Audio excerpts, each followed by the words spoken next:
orang yang mengambil itu warisan daripada para nabi, para rasul, maka dia mendapat bagian yang banyak daripada kebaikan. Daripada bagaimana tidak? Seorang ulama yang katakan Al-Fathul Musil, beliau mengatakan idza muni'al marid, apabila orang yang sakit parah dicegah an ta'am wasyarab dawa, daripada dikasih makan dan dikasih minum obat. Salah satu ayam selama 3 hari, pasti kesananya apa? Kesananya apa?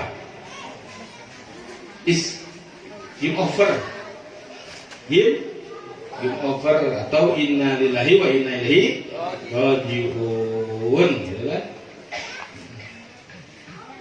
Tapi kalau ada yang inna lillahi wa inna ilaihi raji'un juga, untuk keluarga yang ditinggalkan itu kesedihan. Tapi untuk orang yang gali kubur itu kan apa? Barokah. ATM. Tahu ATM nggak? Artos tinu maut. Kata orang Sunda itu ATM. Jadi artos tinu. Itulah namanya kehidupan. Untuk sebagian orang kesedihan, untuk sebagian orang keberkahan. Kata Imam Fathul Musil, apabila seorang yang sakit parah dia dicegah daripada makan, dia dicegah daripada minum obat selama 3 hari, pasti akan mati. Begitupun hatinya seorang mukmin, apabila dia selama 3 hari tidak menerima cahaya hikmah, tidak menerima cahaya ilmu, maka akan mati hatinya. Ketika hati itu sudah mati, maka hati itu berubah aqsa minal hajari, lebih keras daripada batu. Artinya keras hatinya mati. Ketika hati mati, sudah. Yang pertama akan muncul apa? Penyakit sombong. Loh, sombong itu belum mesti orang jalannya gagah seperti ini, kumisnya baplang digini-gini, enggak. Belum tentu begitu. Ada orang kan yang jalannya kayak bawa bisul,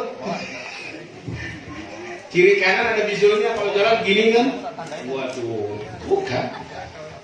Terkadang sombong itu apa? Ketika seseorang hatinya sudah mati karena jauh daripada cahaya ilmu, jauh daripada cahaya hikmah, tidak diisi ilmu, tidak diisi hikmah, maka hatinya akan mati.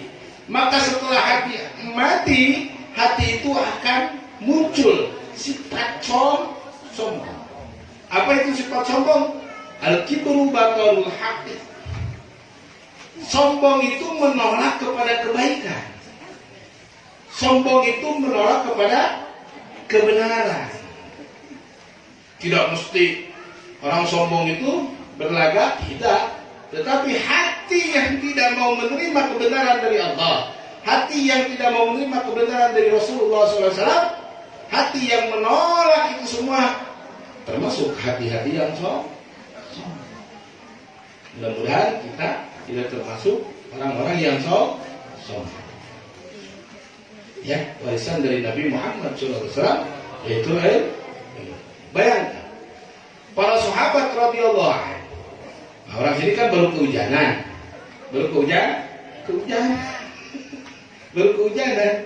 Ada seorang sahabat radhiyallahu anhu. Di riwayat itu sahabat apa tabi'in. Jadi beliau tinggal di Baghdad. Baghdad di mana? Di Irak. Beliau ingin mengambil sebuah hadis yang langsung diterima dari murid Rasulullah SAW, yang itu para sahabat. Jadi murid Rasulullah siapa? Sahabat. Jadi Rasulullah itu gurunya para sahabat. Bayangkan, dia mengendarai kuda dari Baghdad sampai ke Madinah, tidak berhenti kecuali makan dan memberi makan itu kuda, sholat dan sebagainya. Selama 2 bulan. Banter, kayak kata orang Jawa, bawa kudanya banter kan, terus, banter. Kalau sekarang mobil digas terus, kalau kuda kan tuh bisa digas. Kalau kuda gasnya gimana? Lari itu kuda terus sampai Madinah. Apa yang dia cari? Dia hanya ingin mendapatkan satu hadis dari sahabat Rasulullah. Bayangkan, untuk ilmu beliau rela meninggalkan keluarganya, beliau rela meninggalkan pekerjaannya, beliau rela meninggalkan kesibukannya. Yang dicari, ya, untuk mengambil ilmu dari sahabat Rasulullah SAW. Allahumma shalli wa sallim ala Sayyidina Muhammad wa ala ali Sayyidina Muhammad wa ashabi Sayyidina Muhammad.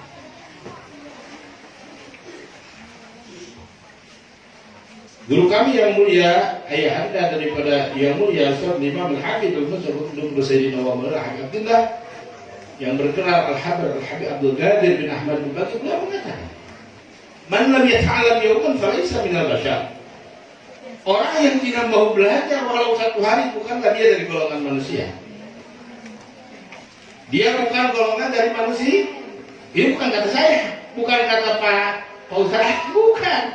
Ini kata ulama yang sudah wasil, yang sudah ma'rifat, yang ilmunya bagaikan lautan yang diakui oleh ulama-ulama lainnya, yang kewaliannya diakui oleh wali-wali yang lainnya. Terkadang kita itu apa? Kalau untuk masalah ngaji selalu ada akal untuk meninggalkannya. Selalu mencari alasan agar kita dibenarkan meninggalkan thalabul ilmi. Masya Allah. Kata Imam Al-Haqqan radhiyallahu anhu, man lam yata'allam yawman falaysa minal bashar. Orang yang tidak mengaji menuntut ilmu satu hari saja, maka dia bukan dari golongan manusia. Kalau bukan manusia ya berarti gorila. Berarti siapa? Berarti apa? Bagaimana bunyinya gorila? Bukan B. Masa gorila bunyinya B? Ya gorila seperti itu bunyi. Allah. Masya Allah. Sebenarnya kita selalu mendapat hidayah dari Allah, taufik dari Allah, agar kita semua bisa selalu hadir di majelis-majelis ilmu. Bagaimana tidak? Di dalam majelis ilmu itu satu kali kita hadir majelis ilmu, 70 kelalaian kita dihapus oleh Allah. Majelis ilmu yang satu itu menghapus 70 majelis lagi, menghapus 70 majelis yang kita adakan, yang kita lakukan. Contoh majelis apa? Majelis obrolan yang tidak manfaat, kongres, ngawang-kong ora beres-beres. Itu kan zaman kan betul ya? Kongres, apalagi kalau ketemu kopi sama rokok wis. Iya luar binasa. Betah ya? Alhamdulillah. Mudah-mudahan kita menjadi manusia yang mencintai, memuliakan warisan dari Nabi Muhammad SAW. Saya teringat satu hadis yang pernah disampaikan oleh guru mulia saya. Ini hadis musalsal bil awaliyah. Artinya musalsal bil awaliyah, beliau menerima hadis ini dari gurunya sampai tabi'in sampai para sahabat sampai Rasulullah SAW. Hadis ini di dalam kitab Mustadrak, juga di dalam kitab Imam Kharaiti dan lain-lainnya, yang berbunyi qala Rasulullah SAW, salah satu min ahlin nar. Mungkin saya tidak akan membahas kitab karena takut kemalaman. Ini juga ibu-ibu kasihan gak kedinginan ya. Betul nggak Bu? Dingin ya? Dingin nggak? Insya Allah dingin ini menjadi saksi kita mendapat ampunan dari Allah Subhanahu Wa Taala. Dingin ini menjadi saksi kita atas kecintaan terhadap warisannya Nabi Muhammad Shallallahu Alaihi Wasallam. Aku cinta Nabi tapi ngaji boten ya, itu bukan cinta, namanya cinta palsu. Kan cinta itu bermacam-macam, tuh nggak? Cinta itu bermacam-macam. Ada cinta yang betul-betul cinta, ada cinta yang ngaku-ngaku cinta. Begitu. Kata orang suatu Sunda itu Ambon sorangan. Ambon sorangan? Iya, sorangan. Kalau banyak di Maluku, Ambon semua. Kalau di Maluku Ambon semua, kalau di sini Ambon sorangan atau Ambon. Allah. Jadi cinta itu kan macam-macam. ada cinta memang betul-betul cinta seperti para sahabat. Hakikatul mahabbah. Hakikatul mahabbah itu apa? Dia memilih berkumpul dengan orang yang lebih yang dicintai daripada memilih berkumpul dengan orang lain. Kita cinta kepada Rasulullah berarti kita rela meninggalkan yang lainnya. Yang senang tonton telenovela ditinggalkan telenovelanya. Apalagi ikatan cinta. Iya, maka hidup kita itu selalu dalam mimpi, selalu dalam kebohongan, selalu dalam hayal. Karena yang paling kita senangi kita dibohong.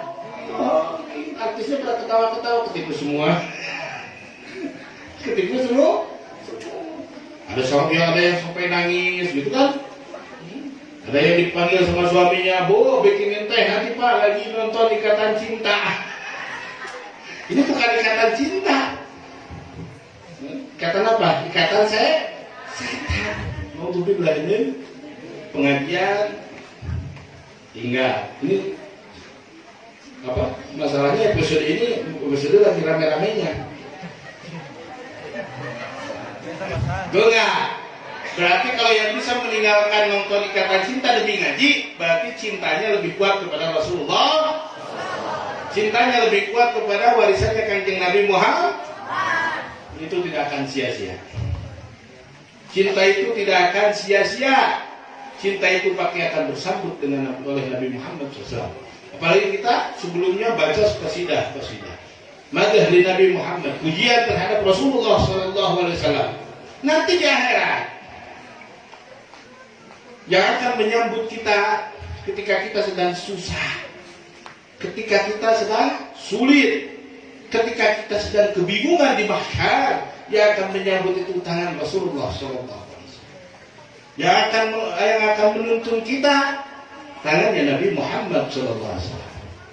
Alamatnya orang yang akan dikenal oleh Rasulullah adalah man aktsara salat alaiya. Kata Nabi, siapa orang yang memperbanyak salawat atasku, maka dia adalah orang yang mencintai. Cinta sama Nabi, baca salawat, ini baca salawat berarti cintanya. Ada cinta palsu kan? Ada cinta palsu, ada kan? Ada nggak? Ada nggak cinta palsu?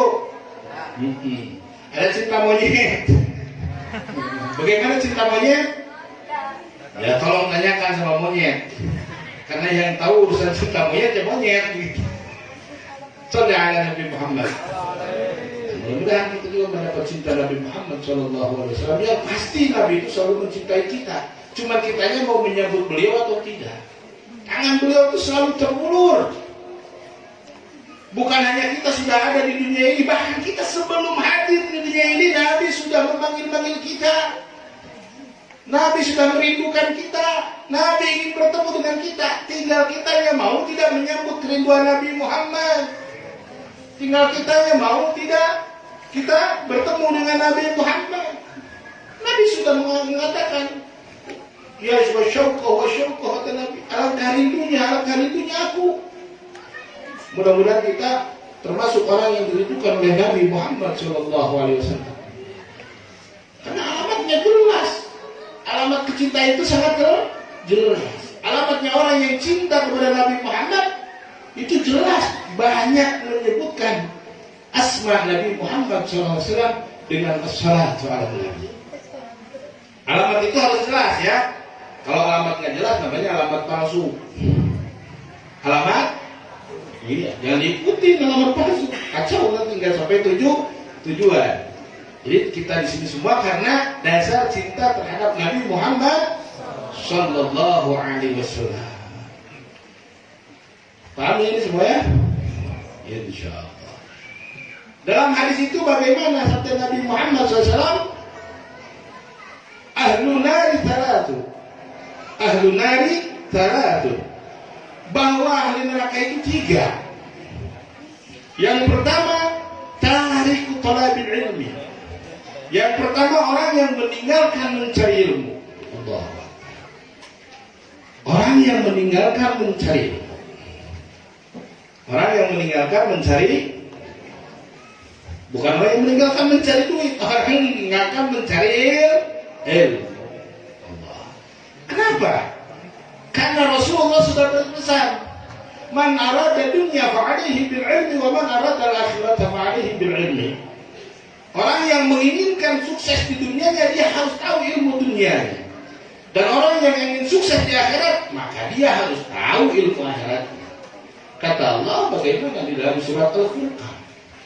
Jadi kita itu harus mencari khabiran. Apa itu khabiran? Seseorang yang sudah sampai kepada Allah, lalu memberitahukan kita tentang sifat-sifatnya Allah, memberitahukan kita tentang keagungan-keagungan Allah. Di situ sudah jelas di Quran bahwa kita itu harus mencari seorang khabiran. Apa khabiran? Seorang yang mengarahkan kita, yang pandangannya sudah sampai kepada Allah Subhanahu wa Ta'ala. Ini yang menyampaikan hadis ini sebetulnya guru kami di antaranya. Mudah-mudahan aja tasawuf kita sampai kepada beliau, menjadi saksi kita menyampaikan hadis ini, dan kita termasuk daripada pecinta-pecinta beliau, pecinta-pecinta kekasih Allah, pecinta-pecinta orang-orang yang dipilih oleh Allah Subhanahu wa Ta'ala. Yuhsyarun lakum man ahab, akan dikumpulkan manusia dengan apa yang dia cintai, dengan siapa yang dia cintai. Kalau cinta sama artis, ikatan cinta, ya monggo, nanti di akhirat sama mereka, monggo. Kalau cinta sama Rasulullah, insya Allah kita di akhirat cinta, berkumpul dengan Rasulullah dengan sebab cinta kita. Cinta kepada ulama, wah, cinta kepada ulama sekarang macam-macam. Ada yang cinta sama ulama itu karena ulamanya cocok gitu. Ulamanya bagaimana? Wis, ini ulama wajahnya tampan, wajahnya suaranya bagus, tutur katanya indah. Inilah ulama saya. Karena nggak pernah bilang haram, semua boleh. Betul nggak? Betul tidak?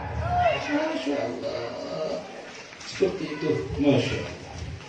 Yuhsyarul mar'u ma'a, mudah-mudahan kita dikumpulkan dengan para ulama, dengan para salihin, dengan hadrah Nabi Muhammad SAW yang dipimpin kelak untuk segenap makhluk, bukan saja manusia, segenap makhluk berada di bawah pimpinan diwai Sayyidina Rasulullah SAW. Jadi orang yang meninggalkan mencari ilmu sangat tidak disenangi oleh Allah Subhanahu wa Ta'ala. Karena salah satu sifat dari Allah itu Al-Alim, yang Maha Mengetahui. Tadi siapa yang ingin tahu, siapa yang ingin sukses dunia, maka atasnya dia harus tahu ilmu. Orang usaha punya modal uang saja, nggak tahu cara usahanya bagaimana, modal aja. Kira-kira bisa sukses enggak? Bangkrut paling. Bangkrut. Karena orang yang berusaha itu setidaknya dia lihat dulu peluangnya, bagaimana usaha di sini, bagaimana orang-orang yang sudah menekuninya, caranya bagaimana. Betul tidak? Tidak langsung sembarangan saja main begitu-begitu saja. Insya Allah kalau langsung aja tanpa tahu permainannya, tata caranya, modal segede apapun akan habis bin ludes. Habis bin ludes. Jelas nggak? Orang pengen usaha itu dan ini juga harus mengikuti orang yang sudah. Bagaimana cara? Setidaknya dia harus mengetahui dasarnya. Tidak langsung main hajar-hajar saja. Tanya dulu sana, tanya dulu sini. Bagaimana ilmunya, bagaimana caranya. Begitupun di dalam urusan akhirat kita harus mengetahui ilmunya. Kalau tidak mengetahui ilmu, maka kita tidak akan sampai kepada tujuan. Tidak sampai kepada tujuan. Jadi nyasar. Kalau nyasar ya ketemu akhirnya. Ya. Saya teringat dulu Syekh Abu Yahya Muhammad Yahya Biasiku dulu pernah menasihati kami murid-muridnya ketika selesai lagi mengaji, dia mengatakan, hei, kalian itu kalau dalam satu masalah apapun, contoh mau berusaha, diibaratkan bagaikan menanam kacang. Kacang panjang tahu? Kacang panjang tahu nggak? Jelas kalau kacang panjang itu kan. Kalau kacang pendek, kalau kacang polong,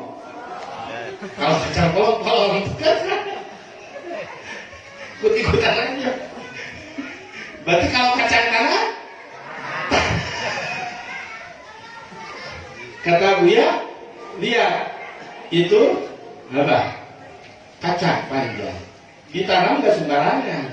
Kalau dia tidak mengikuti jalur, namanya dalam bahasa Sunda itu apa? Tulus. Dalam bahasa Sunda tuh, bahasa Jawa itu ngapa Pak? Apa ya? Sumerep. Lancaran. Hah? Lancaran nggih, lancaran. Oh Sumerep. Kalau tiang Jawi. Jawi pundi? Pundi tong-tong. Lancaran nggih. Sumerep lancaran. Nah, itu harus ikut lancaran. Kalau enggak ikut lancaran, dia nggak akan jadi ke bawah turun. Busuk dia. Dia akan menjadi kacang yang begitu pun manusia akan menjadi manusia yang busuk kalau dia tidak mengikuti alurnya. Makanya disimpan di situ, ngikut lancaran, lancaran. Akhirnya sampai hasil, sampai dipetik buahnya. Betul tidak? Karena semuanya itu butuh proses. Ada orang bertanya, kenapa sih Allah ciptakan dunia ini 6 hari dalam hitungan dunia? 6 hari Allah ciptakan langit dan bumi itu dalam waktu fisitati aja. Kenapa Allah tidak ciptakan sekejap saja? Cuma jangan nanya ketika Allah ciptakan langit dan bumi siang atau malam. Nah itu saya nggak bisa jawab. Bukan nggak bisa jawab, nggak tahu. Karena waktu itu belum ada matahari. Jadi nggak tahu siang, nggak tahu malam gitu. Ketika itu belum ada matahari dan belum ada. Belum ada siang, belum ada malam. Jadi Allah ciptakan. Nah, apa sih hikmahnya di situ? Kata sebut, kita harus tetap.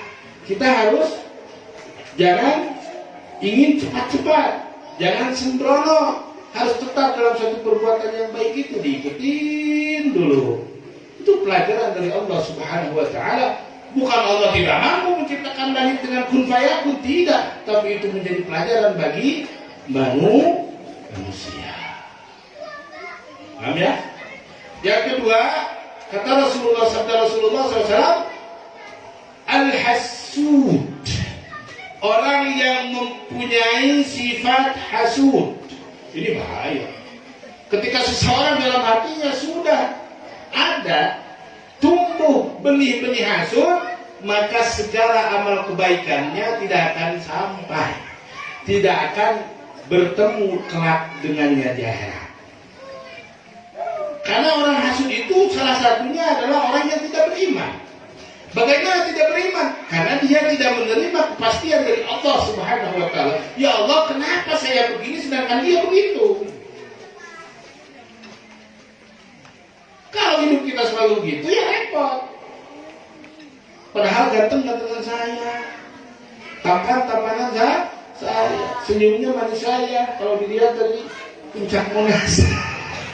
Tapi kenapa dia banyak yang suka kalau saya enggak? Allah.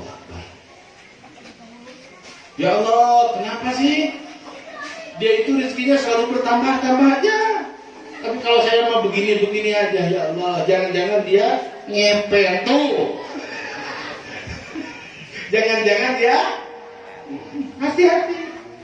Ketika penyakit hasud sudah ada di dada, di hati seseorang, maka secara tidak langsung dia sudah menghadirkan neraka di dunia. Hidupnya bagai neraka tiap hari. Ibu-ibu, tetangganya beli kulkas, ibu-ibu yang kedinginan.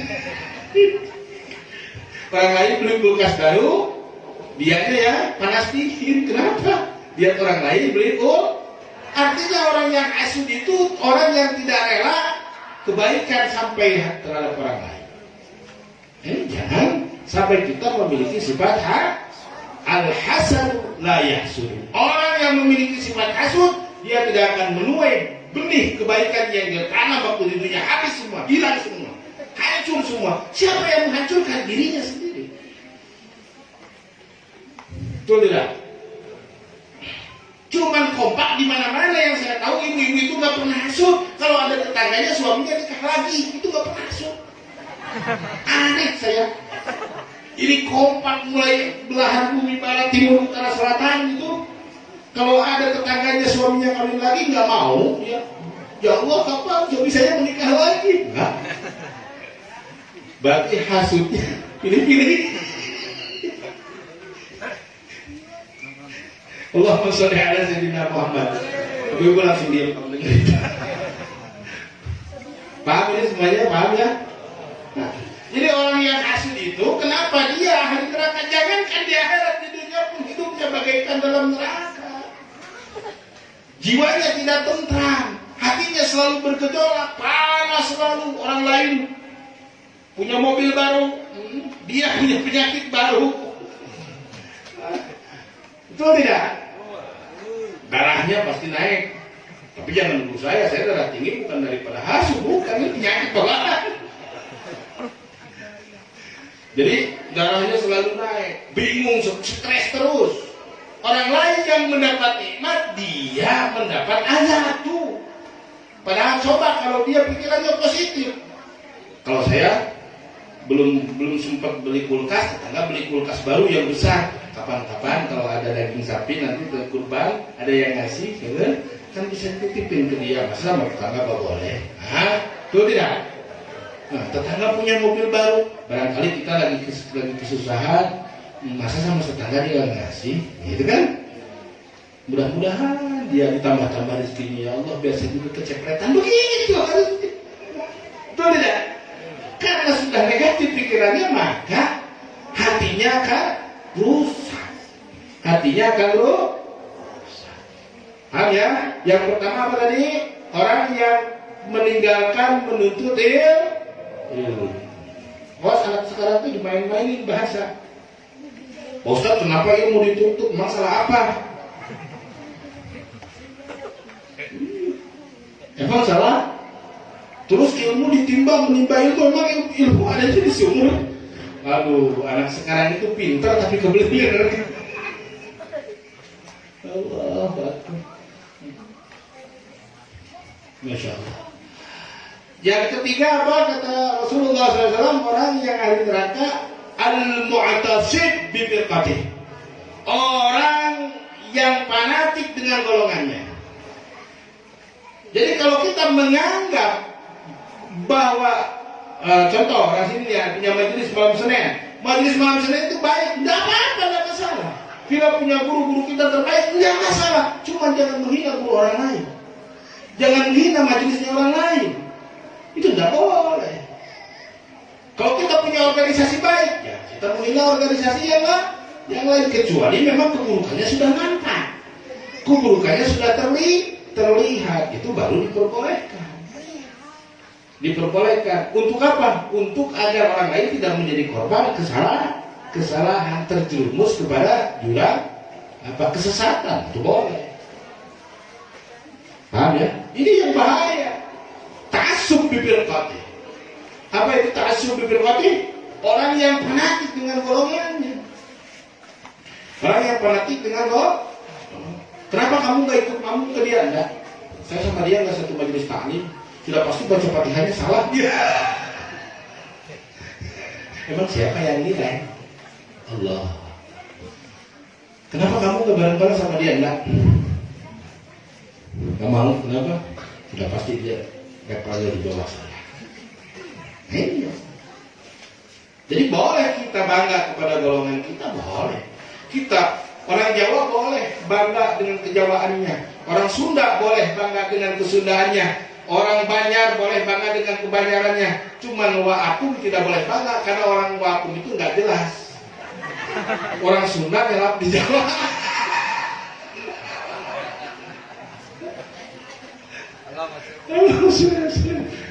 Masya Allah. Ini orang Sunda itu di Jawa Tengah kira-kira. Jadi boleh orang Sunda bangga dengan kesundaannya, tidak masalah.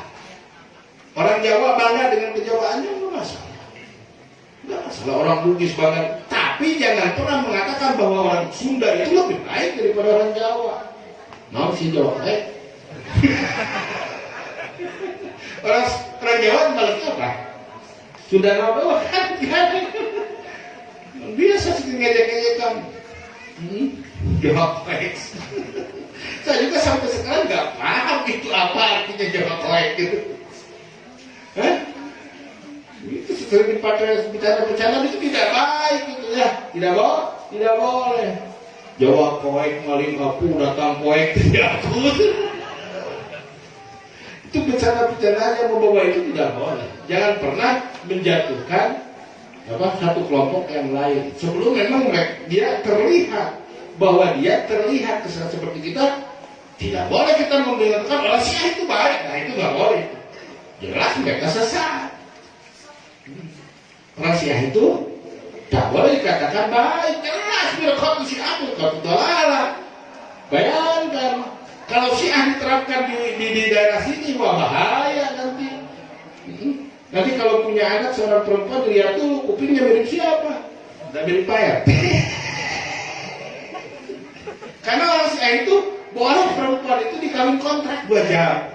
Jadi 2 jam kawin sama ini, selesai kawin sama ini. Mas Han 2 jam, Pak D 2 jam.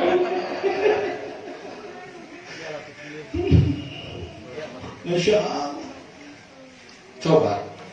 Dan seorang yang bersuami boleh melakukan mut'ah. Masya Allah. Itu ajaran Syiah. Mudah-mudahan kita dijauhkan dari ajaran-ajaran yang sesat. Kita selalu istiqomah di jalan ahli sunnah wal, jangan tinggalkan pengajian. Ini dibawa oleh orang-orang tua dulu kita. Marhaba, molimonya itu molimo baik. Marhaba, wah, masih ingat nggak? Apa? Marhaban, menakiban, mohidotan, makan mulai. Ada makan? Ge? Pak, ge? Nopo? Molimonya nopo? Bukan maling, ngadon, madak, bukan. Ini molimonya api. Saya ini molimo saya. Yaitu dari para wali Songo. Nopo Mas Dedi? Terus tunggal nopo Mas Dedi? Mas Dedi? Terus tunggal nopo? Umat Medi pengen makan langsung. Sabar Mas Medi. Harus tertib. Tertib itu sih yang depan di depan, yang belakang di belakang. Yang pertama apa katanya? Tadi maulidan. Sampun maulidan, manakiban. Itu kebiasaan orang-orang tua dulu. Setelah maulidan, maulidah, mendengarkan nasihat. Sampun mendengar nasihat, mangan. Sampun mangan, ya boleh. Masa mau tidur di sini? Ya sudah. Karena sudah sampai mulai, mudah-mudahan kita pulang dari sini membawa berkah. Datang membawa susah, pulang membawa datang membawa dosa, pulang membawa ampunan. Semua yang punya hajat dunia, hajat akhirat, hajat agama dikabul oleh Allah. Bibarakati hadal majlis, bibarakati salat ala Nabi, bibarakati maulid Nabi Muhammad sallallahu alaihi wasallam. Yang masih belum dapat jodoh, mudah-mudahan dicepatkan dapat jodoh. Jodohnya kalau laki-laki yang salehah, kalau perempuan yang saleh.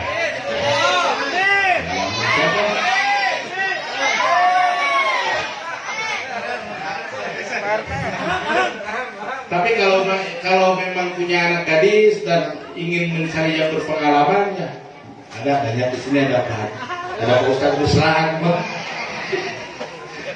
Coba kalau jadi mertua itu harus bijaksana. Ya, perusahaan itu mencari pengalaman tidak? Ibu, kalau masuk ke perusahaan mencari yang berpengalaman tidak yang dahulukan? Hah? Itu sampai kita mau ngelamar di depan sudah ada tulisan mendahulukan, diprioritaskan yang berpengalaman. Saya belum pernah dengar calon mertua saya mendahulukan menantu yang berpengalaman, enggak.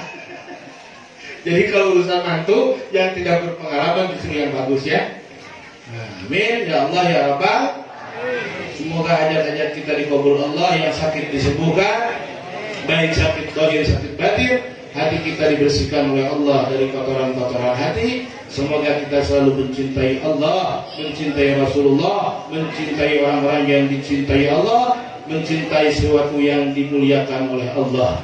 Ya Allah ya Rabbal Alamin, semoga kita menjadi hamba-hamba yang berbakti, hamba-hamba yang taat kepada Allah, yang selalu ittiba terhadap Rasulullah SAW, yang selalu taat kepada orang tua kita dan selalu menyayangi sesama kita. Ya Allah ya Rabbal Alamin, mudah-mudahan Kau jadikan ilmu kami ilmu yang barokah. Ya Allah, mohon jadikan harta kami harta yang barokah. Ya Allah, jadikan hidup kami hidup yang barokah. Ya Allah, jadikanlah anak-anak kami anak-anak yang soleh-solehah. Ya Allah, jadikanlah suami kami suami-suami yang soleh. Ya Allah, jadikanlah istri-istri kami istri-istri yang solehah. Ya Allah ya Rabbal Alamin, ya Allah, kami memohon rezeki kepadamu yang halal, yang berkah, yang halal, yang berkah, yang halal, yang berkah, untuk beribadah kepadamu ya Allah ya Rabbal Alamin.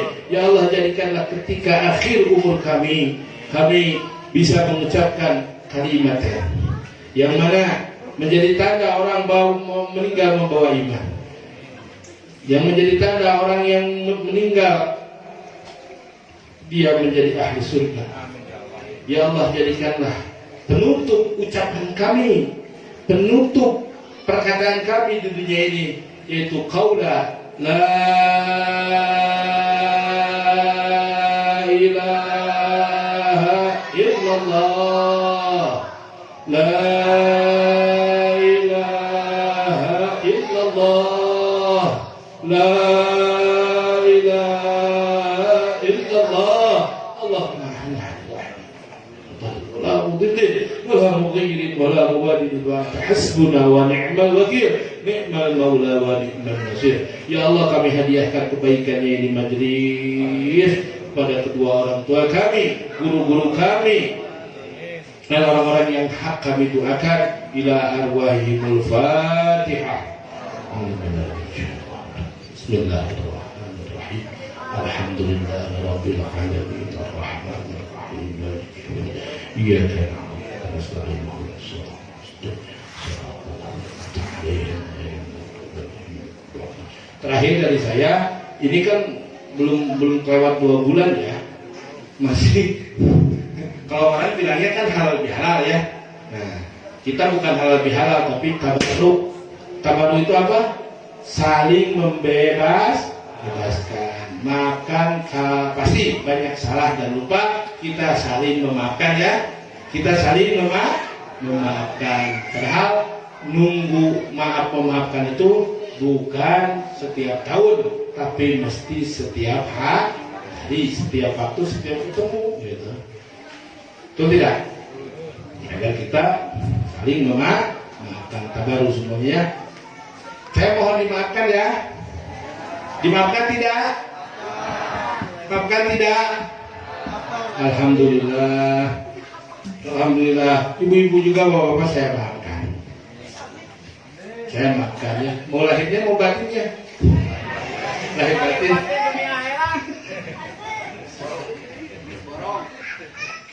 Mohon maaf besar-besarnya kalau ada benarnya itu dari Allah Subhanahu wa taala, yang tidak ada hilaf salah itu yang daripada kebodohan saya. Oleh karena itu saya mohon diri dan mengucapkan wabillahi taufiq wal hidayah. Wassalamualaikum warahmatullahi wabarakatuh.